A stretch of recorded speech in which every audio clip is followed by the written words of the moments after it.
Bueno, ¿qué tal? Buenos días. Vamos a trabajar esta semana con uno de los textos que incorporamos para este cuatrimestre y que es el texto de Waldo Ansaldi, que se llama Soñar con Rousseau y despertar con Hobbes.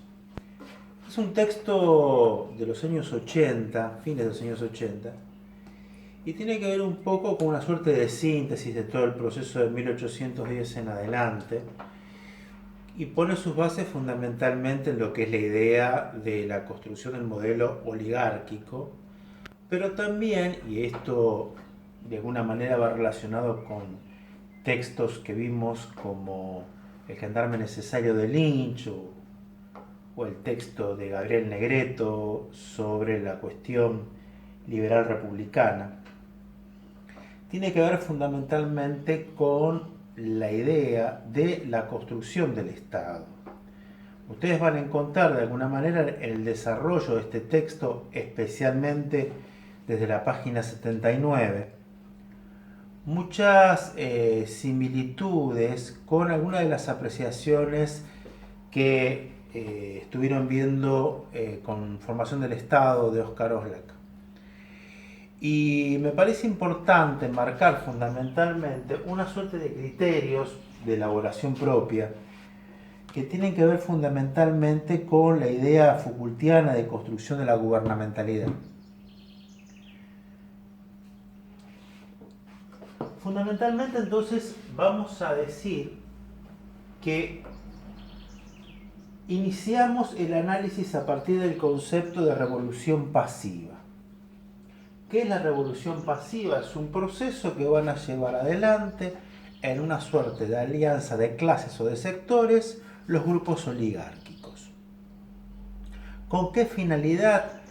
Con la finalidad de establecer lo que Foucault denominaría la racionalidad del poder. Esta racionalidad del poder es la que le da un planteo, le da un eje, le da sustancia a la conformación del Estado-Nación.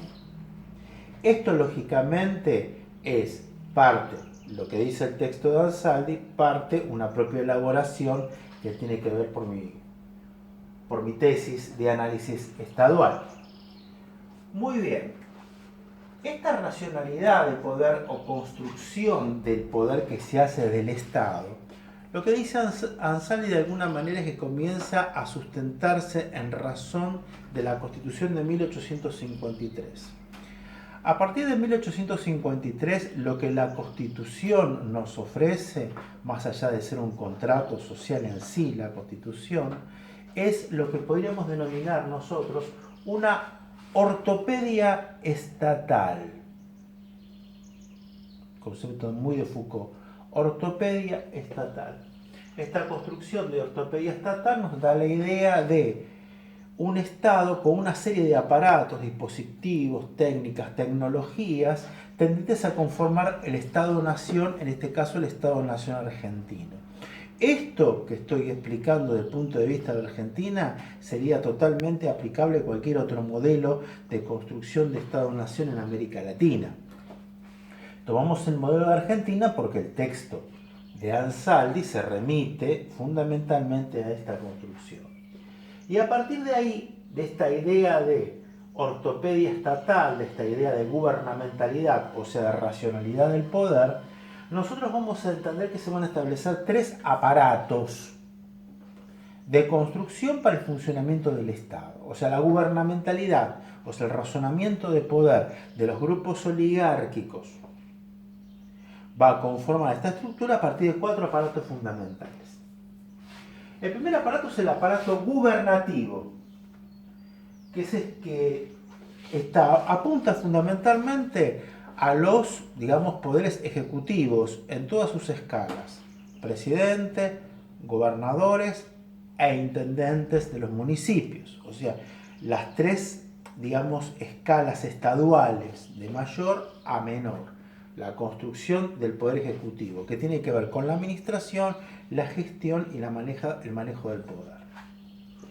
El segundo aparato es el aparato administrativo, que fundamentalmente tiene que ver con dos cuestiones que son esenciales. Y en esto es importante remitirnos a la construcción filosófica de la política tomada, por ejemplo, de Max Weber, en donde vamos a ver un aparato administrativo en donde la burocracia en sí va a ser esencial y como eje, y en esto de alguna manera lo que hace Ansali es tomar a Habermas, es esta cuestión de que el aparato administrativo no solamente sirve para dar servicios, educación, salud, pero fundamentalmente ¿para qué?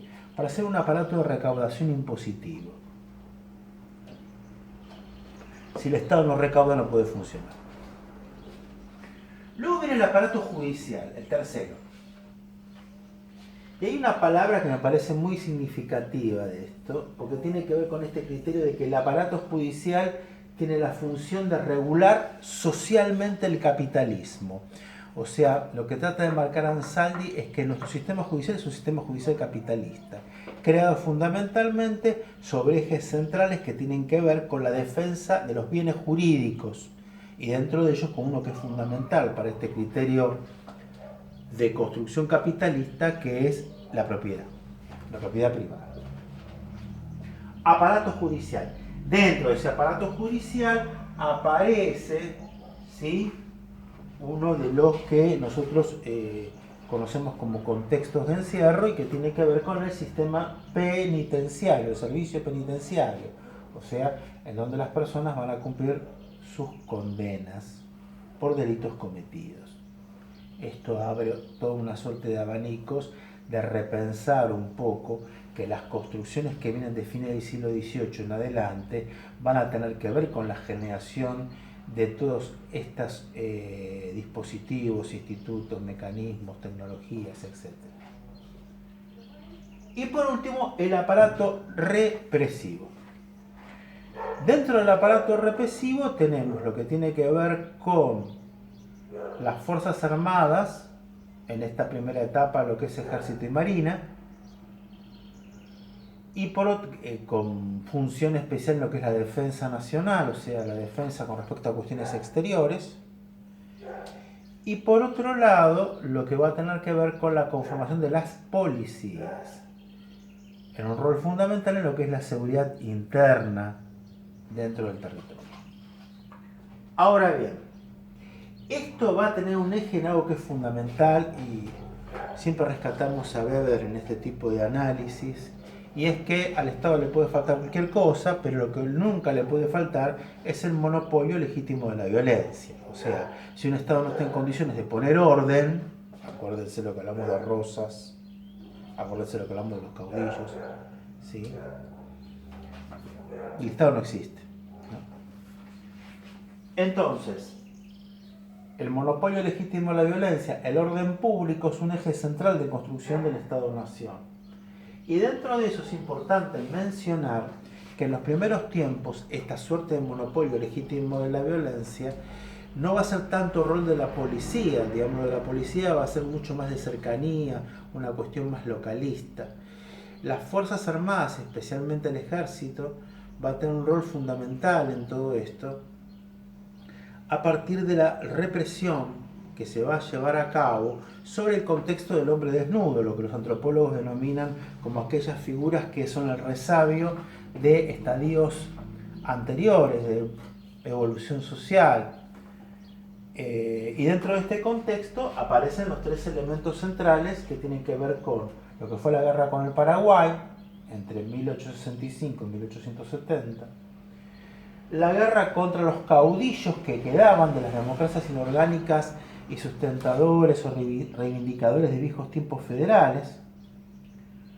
Ya se los mencioné, los Rodríguez Sá, Peñalosa, Varela, personajes que van a ser duramente castigados desde Mitre en adelante, y fundamentalmente Sarmiento va a tener mucho que ver en esto. ¿Por qué va a tener mucho que ver? Porque Sarmiento, lógicamente, no solo va a fundar el colegio militar, sino la escuela de la Armada de Río Santiago. Y la lucha contra el indio, ¿no? De alguna manera repitiendo esquemas de estructuras bastante particulares, como va a pasar en Chile, como pasa en Estados Unidos, ¿sí? bajo ese criterio un poco de mejor indio es el indio muerto, criterio de que los americanos supieron de alguna manera construirlos. ¿Por qué? Porque el indio no iba a formar parte del proyecto de construcción capitalista del Estado. Recomiendo siempre la lectura de un texto muy interesante de la literatura argentina, que se conoce con el nombre de Una excursión a los indios ranqueles, en donde de alguna manera Mansilla muestra un poco lo significativo del proceso de lucha y aniquilamiento de pueblos originarios, y con ciertas características que es importante hablar con mucha profundidad. Entonces digamos que el aparato represivo es el cuarto aparato y va a tener un rol fundamental en la consolidación territorial, de eliminación de aquellos grupos que realmente no van a formar parte del proyecto de formación del Estado-Nación, de consolidación de límites, de lo que va a ser la aparición de los nuevos denominados territorios nacionales. Tengan en cuenta que nosotros veníamos con 14 provincias, con lo cual el resto de los territorios que se van incorporando van a ir consolidándose en realidad. Patagonia, zona de Formosa, el Chaco Austral y demás, van a ser todos territorios nacionales, La Pampa, van a ser todos territorios nacionales, y después progresivamente se van a ir transformando en provincias, como Tierra del Fuego y demás. Sumamente significativo este tipo de análisis que hace Ansaldi. O sea, yo puedo tener un análisis de construcción, y esto lo engancho también con lo de Oxlack, que seguramente lo vieron con el resto de los profesores. El tema de Oxlack de formación del Estado y los elementos de la estatidad. Él está hablando de atributos para la construcción del Estado, Oxlack. Acá Ansaldi está hablando de la conformación de lo que sería la racionalidad gubernamental, lo que yo denomino gubernamentalidad, tomando Foucault, y que tiene que ver con esta construcción u ortopedia del Estado, tendiente fundamentalmente a darle sentido. Ahora miren qué interesante que es esto, porque cuando uno analiza el aparato gubernativo establece las pautas que dentro de la misma Constitución habla del rol del presidente, del rol de los gobernadores en las provincias, del rol del municipio. Cuando hablo del aparato administrativo, más allá de la estructura burocrática, lo importante de la recaudación de impuestos, de los servicios y demás. El aparato judicial como, digamos, regulador del orden social, capitalista, y por último el aparato represivo. Recomiendo puntualmente esta lectura.